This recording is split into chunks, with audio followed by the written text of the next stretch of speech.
The book of Ecclesiastes is often defined by a single, highly recognizable motif, the famous phrase, "under the sun."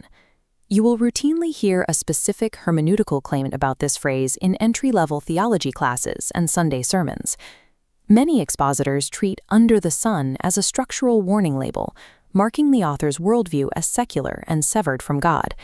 This creates a rigid theological binary. Under the sun becomes man's flawed earthly perspective, pitted against under heaven, which supposedly represents a pure divine perspective. This model is an exegetical failure. The under the sun motif establishes Kohelet's methodological boundaries.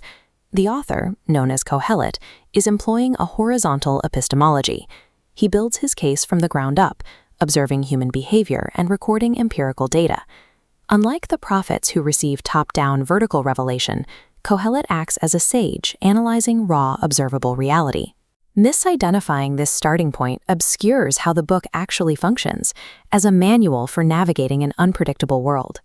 Kohelet bases his horizontal observations in a real geographic and historical center, Jerusalem. Textual data defines the scope of his inquiry. The precise Hebrew phrase for "under the sun" occurs exactly 29 times. He also utilizes a literary alternative, Tahat Hashemayim, or under heaven. We see this alternative deployed in the opening autobiographical section in Chapter 1, and again in the poem on time in Chapter 3.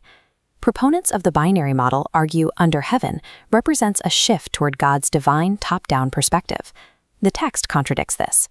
In Chapter 2, Kohelet writes that he embraces folly specifically to see what is worthwhile for men to do under heaven. Replacing under heaven with under the sun in this verse leaves the sentence's meaning unchanged. The shift in phrasing provides literary variation rather than a theological pivot. Discarding this artificial division allows us to read Kohelet's observations as grounded, human realities. Kohelet processes his observations using Chokmah, the biblical concept of wisdom.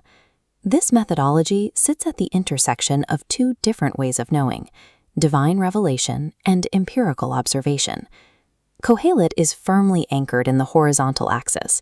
He relies on what can be seen, tested, and measured. His goal is to find a yatron, a lasting advantage or permanent solution to the dilemma of living in a fallen world. Initially, his application of wisdom succeeds. He determines that wisdom is tov, better than the blind blundering of a fool. Then he hits a hard operational limit.